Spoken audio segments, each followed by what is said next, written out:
why was World War I more destructive than earlier wars? Well, we had modern weapons that greatly led to the destructiveness. We talked about it in the last lesson. The rapid fire machine guns that could just take down huge waves of soldiers. And then we talked about the tank. We talked about the gas, the aircraft, the submarines. All of those things made it way more destructive than any other war. We talked about how this started in 1914 and how we went through a big sense of peace. And then MAIN, which is our acronym that kind of talks about why each of the four pieces led to the Great War. So militarism, alliances, imperialism, and nationalism. Those were the kind of the lead ups. Okay. So let's talk about World War I, and we'll talk about specifically this timeline. So today is all about a timeline. So the Western Front battles were the Battle of Verdun, the French versus German battle. It was 11 months long. There were 305,000 people dead with no gains.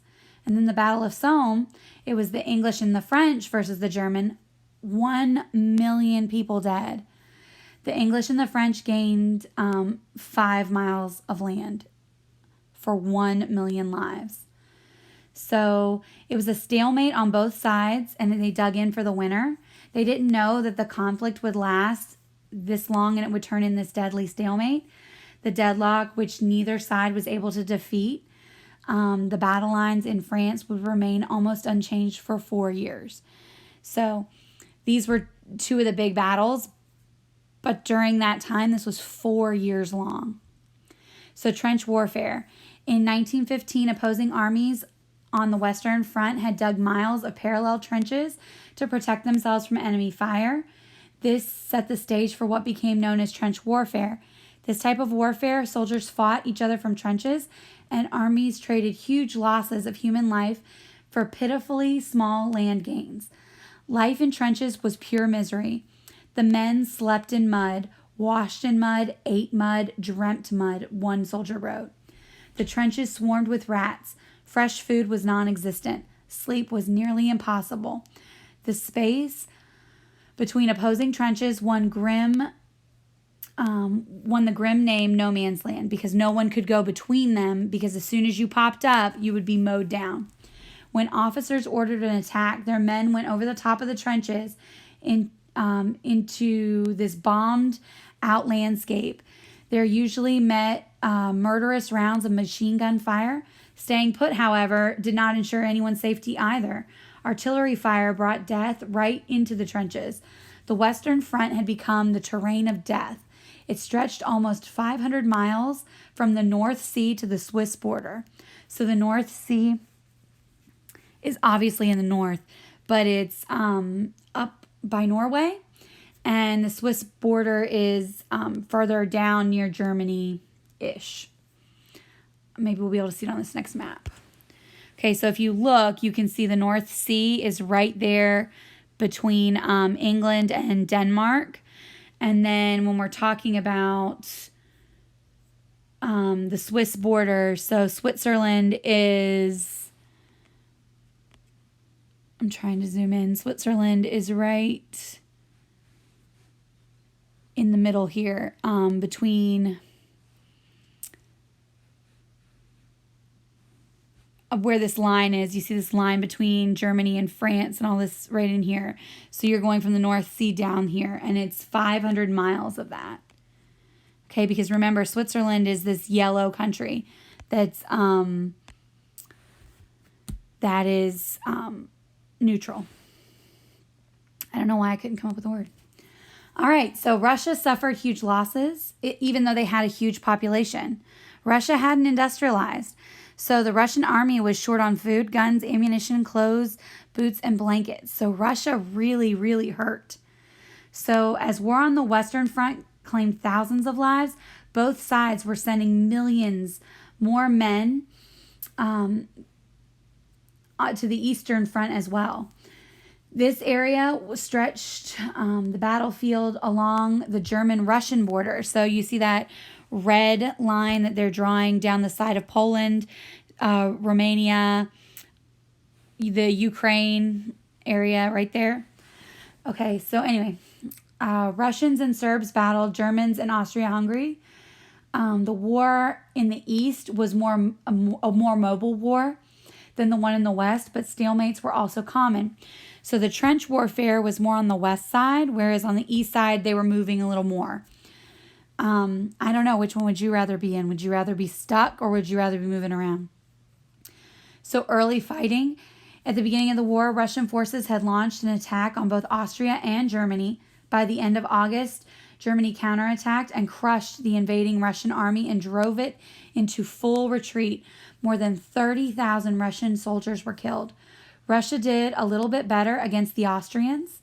Russian forces defeated the Austrians twice in the September of 1914, driving deep into their country. Not until December of that year did the Austrian army manage to turn the tide. Austria's defeated the Russians and eventually pushed them back out of Austria and Hungary. Why did Russia suffer such huge losses? By 1916, Russia's war effort was nearly at a collapse. Unlike the nations of Western Europe, Russia had not become industrialized. So you guys studied the Industrial Revolution with Mr. Turpin, I'm pretty sure. I'm going to hope so. So the Industrial Revolution was when everybody got factories and people moved into the cities and away from like farming and stuff like that. So they moved into the cities and they started producing more manufactured goods and products. So Russia had not done that yet. They hadn't gone through that process. So as a result, the Russian army was continuously short on food, guns, ammunition, clothes, books, boots, blankets. Also, the Allied supply shipments to Russia were sharply limited by German control of the Baltic Sea. So if you look at the Baltic Sea, it's up there. You'll see the North Sea, and then you see Denmark, and you can see Copenhagen, which is all up there by Norway. So those countries up there were what we call neutral, but the Baltic Sea was controlled by Germany. So they weren't letting the goods get into Russia. So even if France and England were trying to send the stuff in, Germany wasn't having it. So Germany was relentlessly attacking it through submarines. The Russian army had only one asset, its numbers. Throughout the war, the Russian army suffered huge losses, but the army continually rebuilt its ranks from the country's enormous population. So because the country is so large, it's able to keep throwing people at it, even though the people keep dying. So how do you think the nationalism is going in this country when they know that all they're doing is sending young men to die? But the army continually rebuilt its strength. So for 3 more years, the battered Russian army managed to tie up hundreds of thousands of German troops in the east. As a result, Germany could take its full army against the West. So because Russia kept Germany busy on the east side, Germany couldn't put all of its attention on the West. And that freed up France so it couldn't be overrun. Does that make sense? So because Russia kept it busy on the right, the left was able to kind of survive. We'll talk about how that made the rest of the country bitter in World War II. Okay, so here we go. The economic impact. Early on, both sides set up systems to recruit, arm, transport, and supply armies that numbered in the millions. All warring nations except Britain imposed a universal military conscription, also known as the draft. So we had a draft through Vietnam. Maybe some of your parents will know about the draft. So it's when you're automatically required to join the service. So right now in the United States, joining the military is purely volunteer. Yes, you do have to sign up to be selected as a man of the age of 18, but they don't use a draft system. So it required all young men to be ready for military service. Germany would set up a forced civilian labor service as well. At home, governments raised taxes, borrowed huge amounts of money to pay for the cost of the war, and they rationed food and other products from boots to gasoline. In addition, they introduced other economic controls such as setting prices and forbidding strikes. So if you think about kind of the Industrial Revolution, and then I'm hoping, my fingers are crossed right now, that you guys talked about women's right to vote, and I'm hoping that you guys were in that ballpark time-ish, and maybe you guys were starting to talk about kind of like fair work hours and stuff like that, maybe the rise of unions. This kind of set that all back. Propaganda. So you guys will have talked about propaganda in language arts class. War total meant that they were controlling the public opinion. Even in democratic countries, special boards censored the press. Their aim, remember, censoring means that they're controlling the press. Their aim was to keep complete casualty figures and other discouraging news from reaching the people. Government censors also restricted popular literature, historical writings, motion pictures, and the arts. Both sides waged a propaganda war. Propaganda is the spreading of ideas to promote a cause or to damage the opposing cause. Allied propaganda often portrayed Germany's invasion of Belgium as a barbarous act, so like a very aggressive, horrible act. The British and French press circulated tales of atrocities, horrible acts against innocent people. Often these stories were greatly exaggerated or completely made up. Women. Total war meant that governments turned to help from women. Surprise, surprise. This always makes me angry. Thousands of women replaced men in factories because they had to go to war. We couldn't just let these factories not work because that's where we got the supplies from. So women went to work in offices and shops. Women built tanks, munitions, plowed fields, paved streets, ran hospitals. They kept troops supplies with food, clothing, and weapons. Although most women left the workforce when the war ended, it changed how many people viewed what women were capable of doing. Women also saw the horrors of the war firsthand, working on or near the front line as nurses. So it's kind of interesting. I find this topic very interesting. Okay, so World War I, you can see kind of how it broke down. You can see the Central Powers. You can see the Allies. You can see the neutral powers. And you can see where the colonies were fighting. So you can see how they were fighting in Africa, the Middle East. You know what I mean? You can see kind of where all that was going on.